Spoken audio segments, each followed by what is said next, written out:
This content is AI generated for informational purposes only and should not be directly used for clinical decision-making. Hello and welcome back to the Neurosurgery Hub podcast. I'm Dr. Aris, Senior Attending Neurosurgeon. And I'm Dr. Alara, Research Fellow. Today, we're looking at a fascinating new study from the 2026 edition of Neurology India. It is a comprehensive meta-analysis titled Uniportal Endoscopic versus Microscopic Unilateral Laminotomy for Bilateral Decompression in the Treatment of Lumbar Spinal Stenosis. This is a timely topic, Alara. Lumbar spinal stenosis, or LSS, is perhaps the most common reason for spinal surgery in the elderly.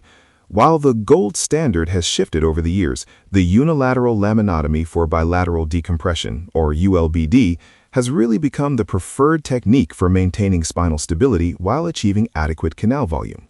Exactly. But as the paper points out, the effectiveness of uniportal endoscopic versus microscopic ULBD in managing LSS remains a subject of debate. We have the traditionalists who swear by the microscope, and the newer generation pushing for the over-the-top decompression via a single endoscopic portal. And that debate is exactly what this meta-analysis aims to clarify. When we talk about ULBD, we're essentially entering from one side, decompressing the ipsilateral side, and then tilting the table or the scope to undercut the base of the spinous process to reach the contralateral side. Alara, walk us through how this study compared the two modalities.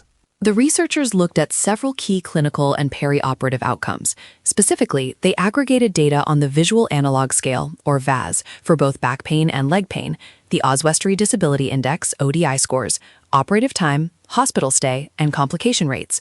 The goal was to see if the uniportal endoscopic approach actually offers a tangible advantage over the established microscopic technique.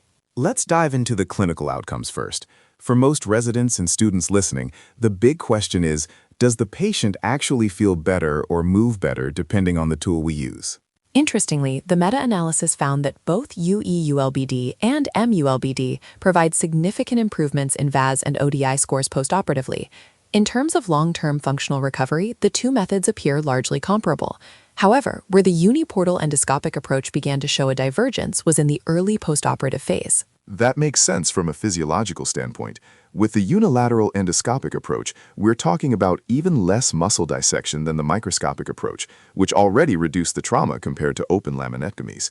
If you're preserving more of the multifidus and avoiding extensive retraction, the immediate back pain component of the VAS should theoretically be lower. The data supports that. The paper notes that the endoscopic group generally experienced less intraoperative blood loss and a shorter length of hospital stay. For a medical student rotating on the service, that's a key metric. These endoscopic patients are often up and walking and potentially discharged much faster than their microscopic counterparts. But what about the trade-offs? I've been using the microscope for 20 years. The 3D visualization and the ability to manage a dural tear are excellent with the scope. What did the meta-analysis say about operative time and complications? That is where the debate mentioned in the abstract gets interesting.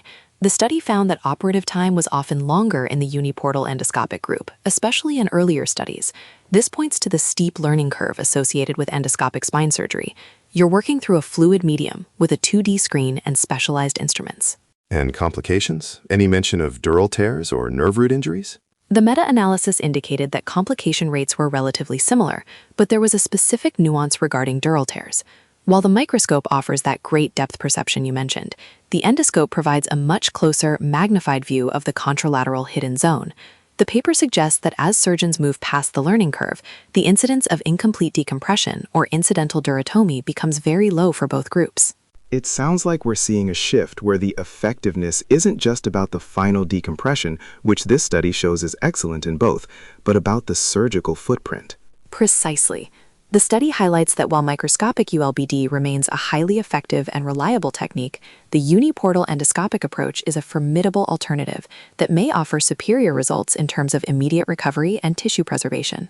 This is a great reminder for our residents that neurosurgery is as much about the approach as it is about the decompression. Whether you use the microscope or the endoscope, the goal of ULBD for lumbar stenosis remains the same: a safe, thorough decompression while keeping the spine stable. And as this meta-analysis in Neurology India concludes, both tools are highly effective, but the choice may eventually come down to surgeon expertise and the specific recovery goals for the patient. Excellent summary, Alara. That's all the time we have for today's deep dive. To our listeners, keep practicing those over-the-top views, regardless of the tool you choose. Thanks for joining us on the Neurosurgery Hub. We'll see you in the next episode.